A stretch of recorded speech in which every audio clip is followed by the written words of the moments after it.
And now the focus has shifted to us here at the Lion City, where the prancing horse has won 3 victories, with Fernando Alonso 2010 and 2 for Sebastian Vettel in 2015 and 2019. But tonight, ladies and gentlemen, tonight is all about celebrating the family of Ferrari as we have this dinner tonight and being a true Ferrarista.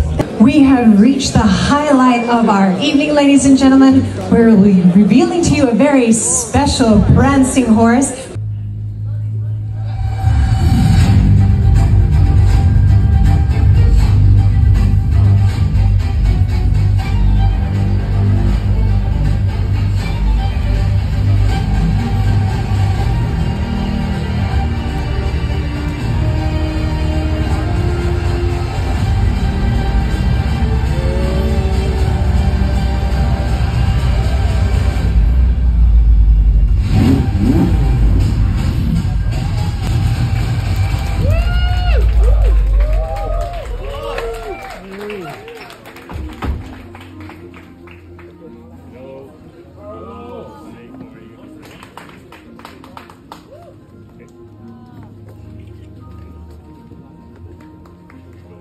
Frederic and Carlos, if you could kindly join me over here on stage. So, Carlos, you've achieved amazing results here in Singapore, including podium last year with the Scuderia. So, what do you like most about the Marina track? Well, first of all, it's an amazing place to have a Formula 1 race, no? In between the buildings, street track, in the night. I think it was the first night race back in the day, and it's always been spectacular, and it's always been incredible to drive an F1 car. Then the circuit is complicated, it's very technical, it's very humid and hot in the car, so it's very physical for the drivers. So it just brings a lot of challenges and I think a cool F1 venue. Now, for many years you drove in a hatchback, I understand. And your very first car that you bought for yourself is a Ferrari 812 Competizione. Correct. Can you tell us why you chose this car to be your very first car? Well, first of all, I had never bought a car for myself. I kept driving the car of my parents or a company car. When I was in Renault, I drove a Renault. When I was in Ferrari, they gave me a Fiat or a Ferrari to drive around. And then suddenly I decided I had to buy a new car.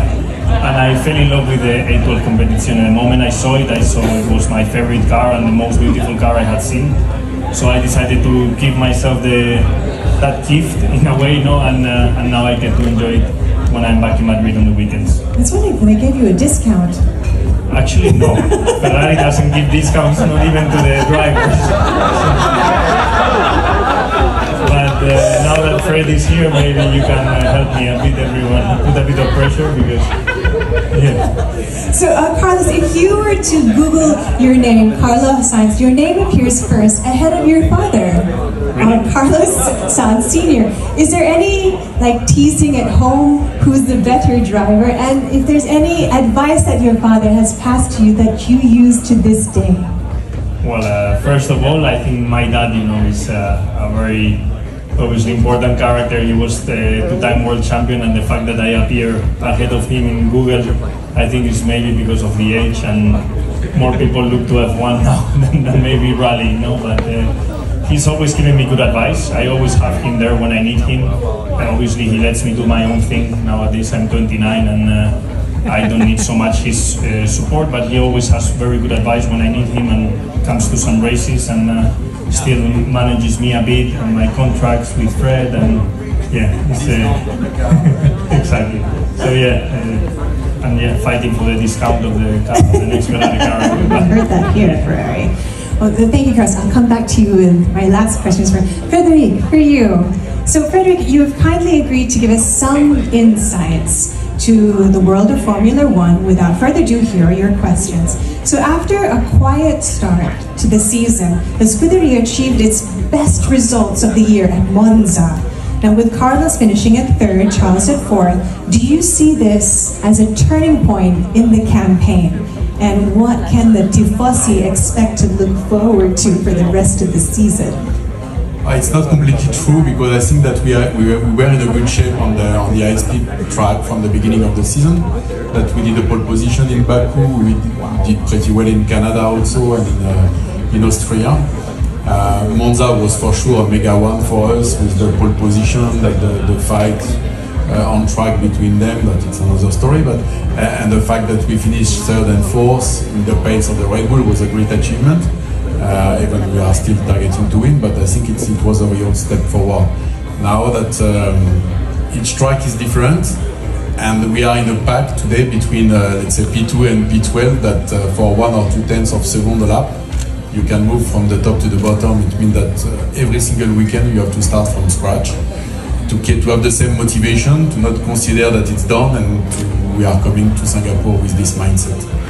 And thank you so much, Frank. Thank you. Carlos, these questions I have for you, you're only allowed to choose one.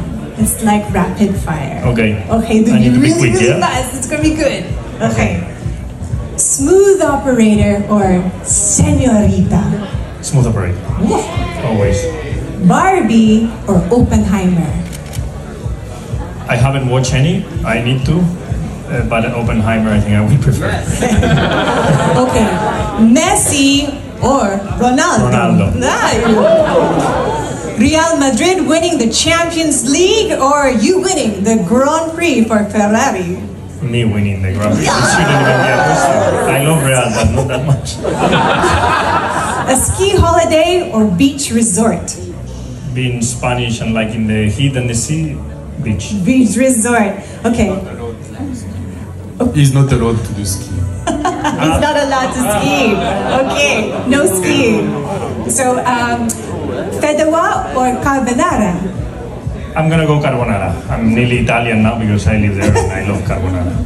Okay, very, very last. Okay, now what is the worst? Pineapple on pizza or ketchup on pasta?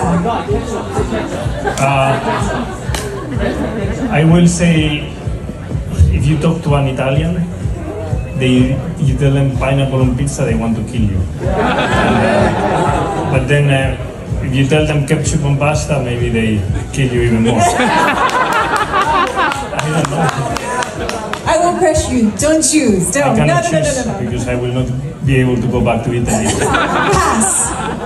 We'll just let us just stay here. Gentlemen, thank you so much for spending time with us here. Ladies and gentlemen, please give it up for Frederic Vassuer and Carlos Sainz. Thank you.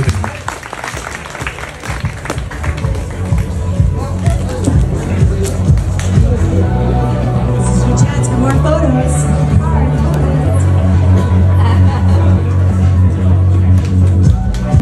Red is an icon.